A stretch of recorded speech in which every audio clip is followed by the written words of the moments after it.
আজ 21শে সেপ্টেম্বর, আজকে মহালয়া। সকালবেলা ঘুম থেকে উঠেই চলে গেছি ছাদে, ফোনের রেডিওতে মহালয়াটা শুনলাম। তবে এইখানে সেই সুখ নেই মহালয়া, না আছে পেঁজা তুলোর মতো মেঘ, আর না আছে শিউলি ফুলের গন্ধ।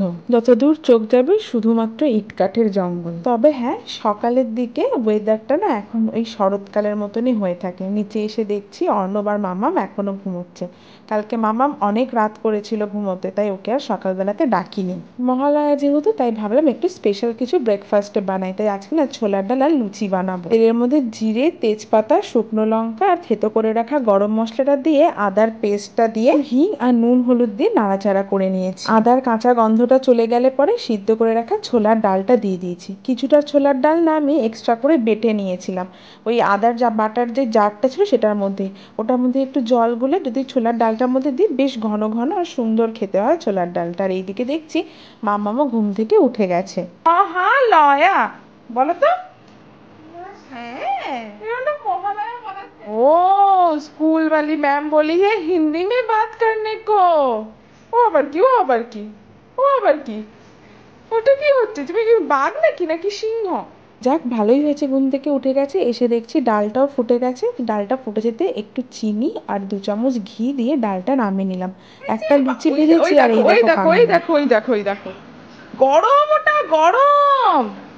আমি তোমাকে লুচি দিচ্ছি, এ নাও এ নাও এ নাও। একটা বাটি করে দিই, একটা প্লেটে করে দিই। দাঁড়াও দাঁড়াও দাঁড়াও, এই নাও। আস্তে আস্তে যাবে কিন্তু লুচি নিয়ে, হ্যাঁ? যাও যাও যাও যাও যাও। যাচ্ছে আস্তে আস্তে, যাচ্ছে আস্তে আস্তে আস্তে আস্তে আস্তে আস্তে। হ্যাঁ, খাটে এসে গেছে। এবার মামাম লুচি খাবে। মামামের কি লুচি ফেভারিট নাকি গো? ওরে বাবারে, ওরে বাবারে, লুচি খাবে লুচি? হ্যাঁ, মামাম লুচি খেতে এত ভালোবাসে। প্রথম যে লুচিটা ভাজা হয় সেটাই আমাকে ওকে দিতে হয়, ও যদি একবার গন্ধ পেয়ে যায়। তো এখানে লুচিগুলো ভেজে নিয়েছি আর এই যে ছোলার ডাল দিয়ে থালাটাও সাজিয়ে নিয়েছি। ছোটবেলায় দেখতাম ভোরবেলাতে উঠেই বাবা চলে যেত গঙ্গায় তর্পণ করতে। আজকে যখন সকালে মাকে ফোন করলাম, মাও বললো বাবা নাকি তর্পণ করে চলে এসেছে।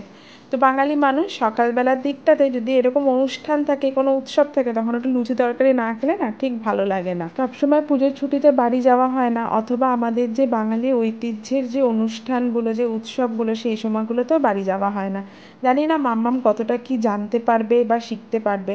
ওর তো জন্মও কলকাতাতে নয়। আমার আর অর্ণবের মধ্যে যতটুকুনি বাঙালিয়ানা আছে, চেষ্টা করবো যাতে ওর মধ্যে আমরা দিতে পারি। বাকিটা ও কতটা অ্যাডাপ্ট করতে পারছে সেটাই সব থেকে বড় ব্যাপার। এখনো চেষ্টা করি ওকে আমাদের যে বাঙালিদের মতো নর্মাল যে মাছ ভাত, মাংস ভাত, লুচি তরকারি, এই টাইপের খাবারগুলো, এগুলোই ওকে ইন্ট্রোডিউস করানোর। কোনো অন্যরকম খাবার ওকে আমি সেভাবে খাওয়াই না।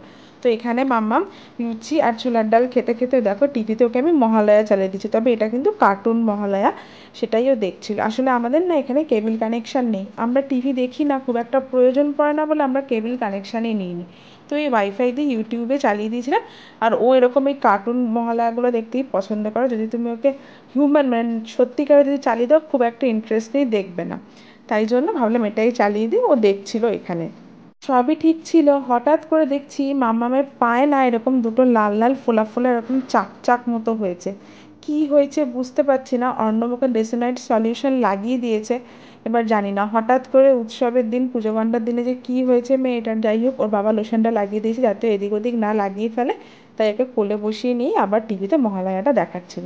তো এইভাবেই আমাদের মহালয়ার সকালটা কেটে গেল। তোমাদের কেমন কাটলো কমেন্টে জানিও।